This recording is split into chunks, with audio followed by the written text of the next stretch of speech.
Lorry வாடகைன்னு நிறைய செலவாகுது. இப்போ சுந்தர சார் கிட்ட லாரி எடுத்தாலும் அவருக்குன்னு தனியாக வாடகை கொடுக்குறாங்க. இந்த செலவை மிச்சம் பண்ணுறதுக்காக இவங்களே சொந்தமாக லாரி வாங்கணுன்ற ஐடியாவில் இருக்காங்க. இந்த ஐடியாவை செல்வம் தான் கொடுத்தான். அண்ணனும் தம்பியும் சரியான கேடிங்களா இருப்பாங்க போல இருக்கு. ஏண்டா இவனுக்கு சொந்தமா லாரி வாங்கினா சுந்தரத்துக்கு ஒரு மாதிரி இருக்காது?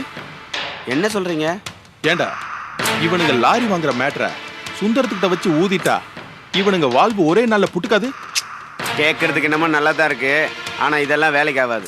ஏண்டா? அந்த சுந்தர சார் இருக்கார, இவனை ஓவரா நம்புறாரு. இவங்கிட்ட எல்லா பொறுப்பையும் விட்டுட்டு பாம்பேல அவன் மக வீட்டுக்கு போயிட்டாரு. எப்படி இப்படி ஒரு தத்தி இவங்கிட்ட மாட்டினா? ஆமா, இவ்வளவு அப்பாவியா இருக்கானே, எப்படி இவ்வளவு சொத்து வந்து சேர்ந்துச்சு? நீங்க கேட்கறது கரெக்ட் தான். இதே தான் நானும் நினைச்சேன். ஏதோ பரம்பரை சொத்தான். அவருக்கெல்லாம் மச்சம் முதலாளி. அவருக்கும் மச்சம், அவர்கிட்ட வேலைக்கு சேர்ந்த மாணிக்கத்துக்கும் மச்சம். இருக்கட்டும் இருக்கட்டும், அந்த சுந்தரமே மாணிக்கத்தை கழுத்தை பிடிச்சி வெளியே தள்ளுற மாதிரி பண்றேன். அப்போ தெரியும்டா யாராருக்கு எங்கெங்க மச்சம் இருக்கு.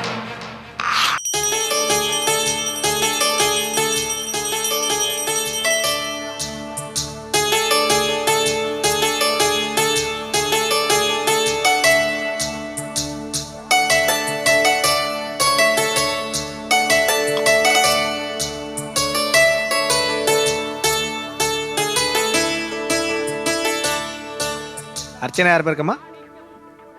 என்ன யோசிக்கிறேன்? அர்ச்சனை யார் பேருக்கு? மங்களம் பேருக்கு அர்ச்சனை பண்ணிடுங்க. மங்களம் நாமதேஸ்யா சஹகுடும்பானாம் க்ஷேமஸ்தைரிய தைரிய. மங்களமா யாருக்கு அது? கோயிலுக்கு வர வழியில இருக்காங்களே அந்த அம்மா தான். அவங்க பேருக்கு நீ அர்ச்சனை பண்ணணும். ஒரு தடவை அவங்களுக்கு பண்ண வேண்டிய அர்ச்சனையை மாத்தி என் பேருக்கு பண்ணிட்டேன். அது பழைய கணக்கு. இப்ப சரி பண்றேன். இவ்வளவு நாள் கழிச்சு ஏன் பண்ற? அன்னைக்கு அது தப்பா தெரியல, ஆனா அதுக்காகத்தான் கடவுள் எனக்கு தண்டனை கொடுக்கறாரோன்னு ஒரு சந்தேகம் வருது. அதான் பிராயச்சித்தம் பண்ணிட்டு இருக்கேன்.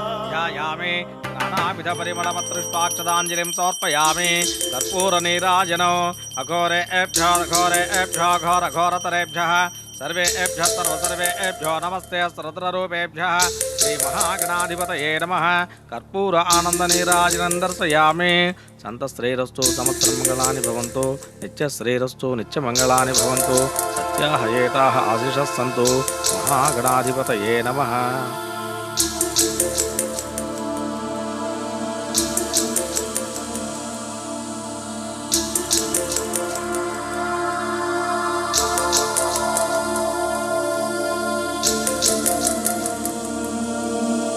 லீலா,